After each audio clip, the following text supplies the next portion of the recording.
Handa raw humarap sa investigasyon ng Independent Commission for Infrastructure o ICI si Pangulong Bongbong Marcos kung may ebidensya mag-uugnay sa kanya sa katiwalian sa mga proyekto ng gobyerno.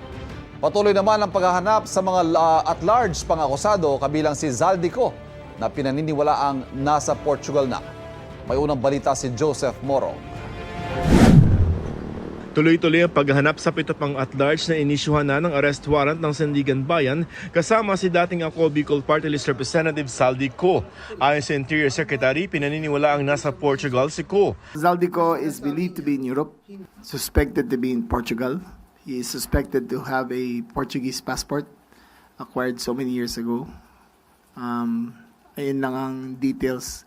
Nakikiusap kami sa lahat ng mga Pilipino sa buong mundo na kung makita nila si Zaldico, kung pwede nilang picturean, padala kagad, i-post kagad sa internet para may idea tayo kung nasaan siya.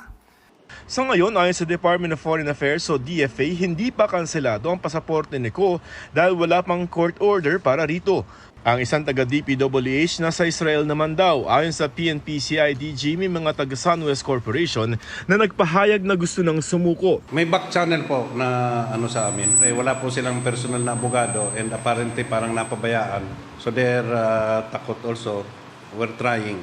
Sa mga inilabas na video ni Co, ilang beses din niyang inakusahan si Pangulong Bongbong Marcos na nag-utos umano ng budget insertions. Sabi ngayon ng Malacanang handang humarap ang Pangulo sa Independent Commission for Infrastructure o ICI kung may ebidensya. Is the President willing to appear before the ICI if there will be evidence that will link him to those issues?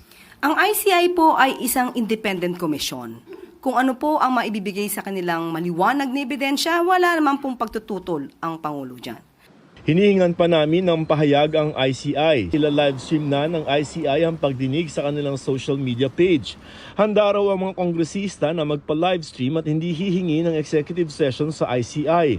Nauna nang sumulat si Presidential Son at House Majority Leader Sandro Marcos na handa siyang tumistigo sa ICI.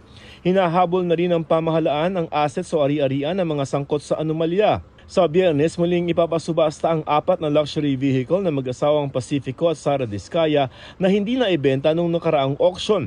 Ibinaba na ang presyo ng mga ito. Ang Rolls-Royce mas mababa na ng halos 10 milyong piso. Kung hindi pa rin daw mabebenta ang mga luxury vehicle ng mga Diskaya, pwede raw itong ipa-direct offer o kaya naman ay sirain na lang.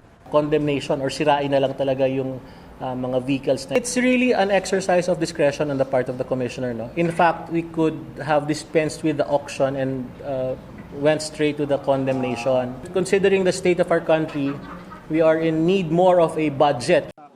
Sinimite ng CIDG sa ICI ang mga dagdag na dokumento kaugnay ng iniimbestigahang flood control projects. Binigyan diin naman ni ICI Commissioner Rogelio Singson ang pagpapanagot sa mga sangkot. The demand is still very strong for people who are involved I'd like to see them achieved.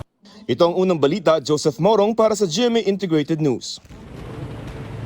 Kapuso, huwag magpapahuli sa latest news and updates. Mag-iuna ka sa balita at mag-subscribe sa YouTube channel ng GMA Integrated News.